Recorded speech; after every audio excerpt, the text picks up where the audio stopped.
Hello there and welcome. My name is Julie Hirschberg. If we haven't met before, I am a neurologic physical therapist and the owner and founder of Re+active Therapy and Wellness here in the Los Angeles area, and really excited to chat with you today about what is really a big passion of mine, and that's misdiagnosis.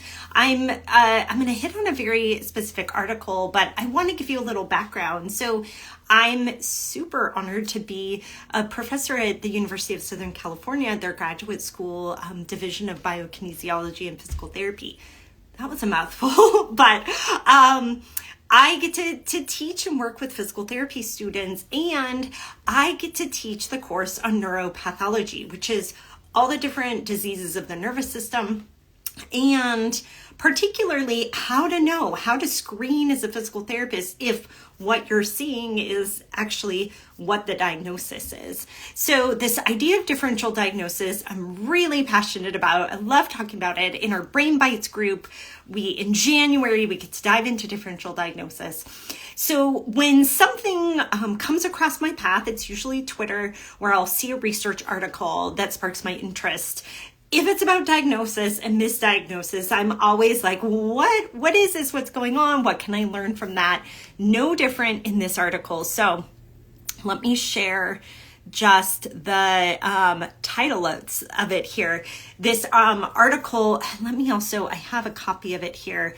I think this was just published in November, literally November 28th. So very recently. It's called Autoimmune Encephalitis Misdiagnosis in Adults. So this is from JAMA Neurology, so very reputable research journal. And I don't honestly have a lot of knowledge of autoimmune encephalitis. I maybe have seen a couple of patients. I know I've read about it, learned about it as a differential diagnosis, but it's not a common disorder. It's not something that we see a lot.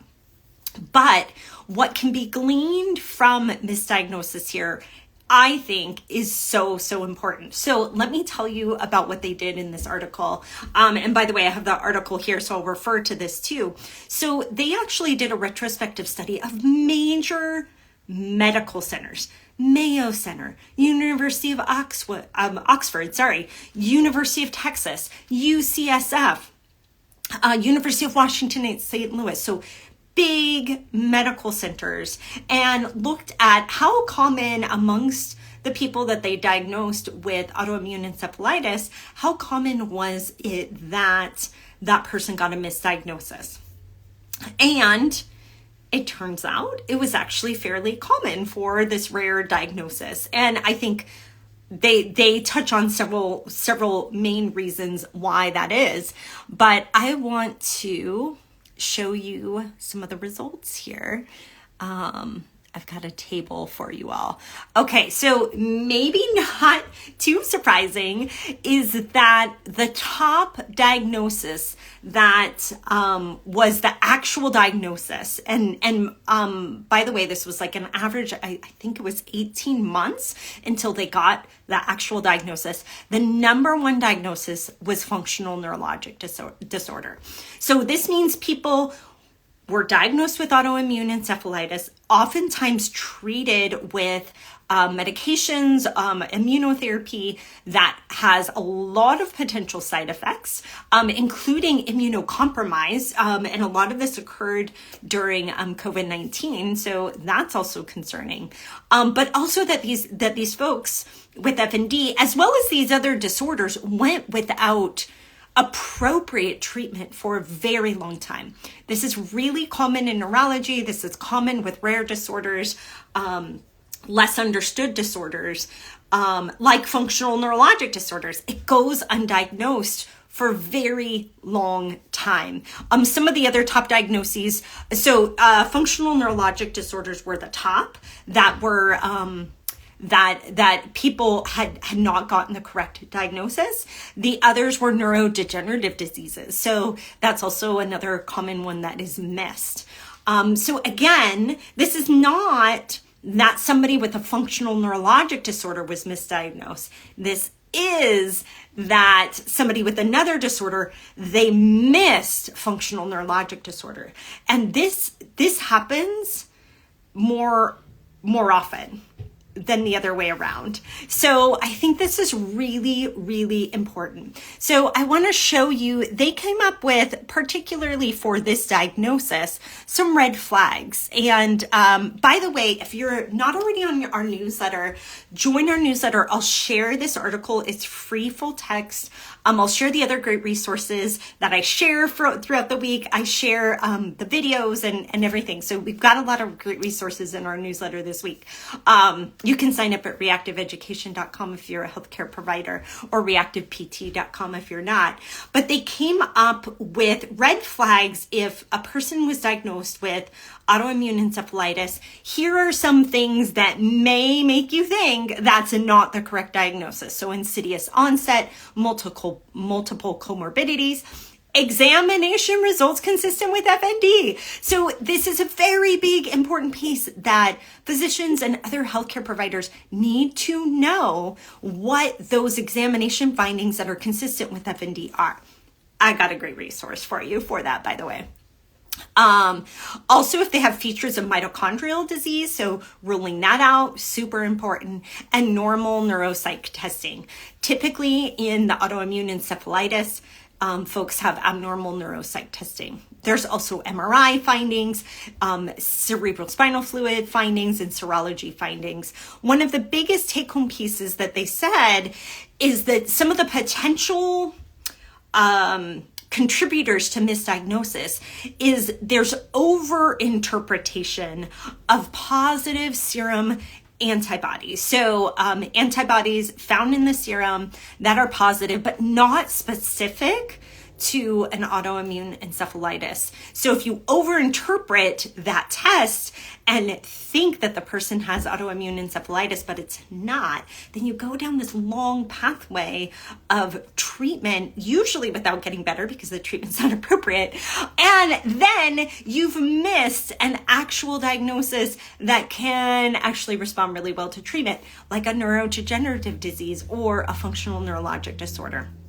So this is really important, not just for this rare disease of autoimmune encephalitis, but for everything in neurology. It's really important that healthcare providers know and understand functional neurologic disorder so they can screen for that and help somebody down the right pathway versus a pathway of treatment that is not appropriate for their disorder and has a lot of side effects and can even make things worse. So one of the things, and I won't name names, but you can go to the article yourself, is just how common this misdiagnosis was for autoimmune encephalitis at major, huge medical centers that people fly from all over the country to go to. So again, knowing a provider that understands FND is really important. And my goal in the world is that all neurologists and all healthcare providers would understand this. So this was just by, I just want to stop sharing this and share a different picture here. So just by happenstance, I happened across this great resource today. It's been out for a while and it fits in so well with this article, but FND Action is a nonprofit based out of the UK, and they did a campaign starting in October called Inform the Doctor. And you know, I'm super passionate about this. So I'm so glad that they did this and they have this awesome resource. You can go to fndaction.org to download it. I'll put it in our newsletter as well. But it's essentially a several page resource that provides information and guidance for medical professionals on functional neurologic disorders. It goes through what do you need to know, what are the diagnostic symptoms. Let me show you a couple of others that I grabbed from here. It's just so good. I was so excited about this.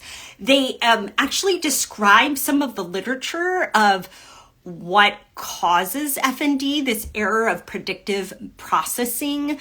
So those sensory and motor control pieces that can be underlying it, like brilliant, beautiful. What a great resource for physicians to understand FND. And by the way, not just physicians, this would be great for PTs, OTs, speech therapists, psychologists, anybody that a person might come in contact with. So let me show you a couple other pieces because I just thought they were brilliant. This is great. So I think there's such a misunderstanding in the medical community that FND is a psychological diagnosis. And this is where really understanding goes awry. And this so nicely explains this for the medical provider. When I went to school, FND was described as purely a psychological disorder. That was also over 20 years ago. So my understanding had to change absolutely. And they talk through that. And I love this quote that they include in here. And it says, psychological trauma is to FND what smoking is to stroke. It's a risk factor, but not the cause. I think that is so helpful. That analogy is great for the neurologist, the person in the healthcare community that understands smoking didn't cause the stroke, but is a risk factor for it. Very similar for psychological trauma in FND. Just brilliant. So many kudos to FND Action for putting this together.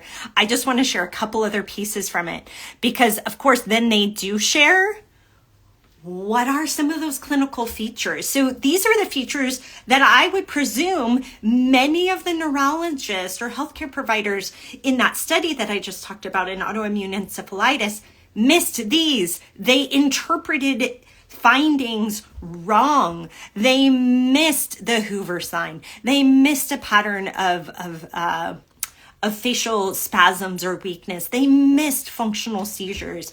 And instead, the person got a different diagnosis and therefore mistreatment for all of these things. Somebody asked here in the comments, what type of medication is beneficial for FND? And I think this is where it's so tough. There's not a FND medication.